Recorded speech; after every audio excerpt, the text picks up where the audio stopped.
Pour étudier donc l'abondance des espèces d'oiseaux marins, nous avons établi depuis très longtemps, des dizaines d'années, des suivis à long terme démographiques. C'est-à-dire qu'on va suivre les individus grâce à une bague métal qu'on met à la patte de l'oiseau. Et c'est comme une carte d'identité.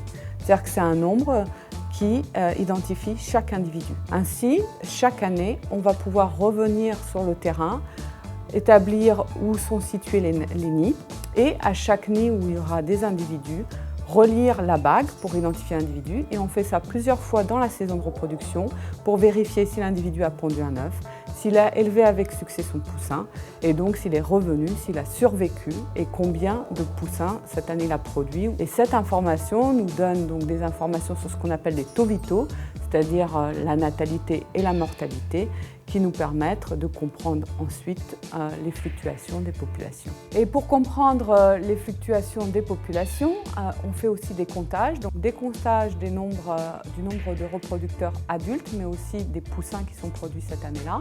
Alors on utilise plusieurs techniques. Donc on fait des comptages au sol, c'est-à-dire qu'on marche autour des colonies et on a plusieurs observateurs qui vont compter tout simplement le nombre d'individus. Alors je dis tout simplement, mais parfois ça peut être très difficile parce qu'on a des colonies qui ont des milliers d'individus et puis on va avoir des individus qui vont être cachés derrière des rochers, etc. Donc ça peut être très difficile et c'est pour ça qu'on utilise aussi en parallèle des comptages aériens, donc soit en faisant des photos de vue d'hélicoptères, soit maintenant on utilise de plus en plus les techniques en utilisant les drones qui nous permettent d'avoir des comptages moins invasifs que les hélicoptères. Pour mesurer donc les variations d'abondance des populations, on a plusieurs approches. Donc on peut tout d'abord, avec les comptages qu'on a obtenus sur le terrain, essayer de voir, de comprendre si les populations diminuent, augmentent, etc.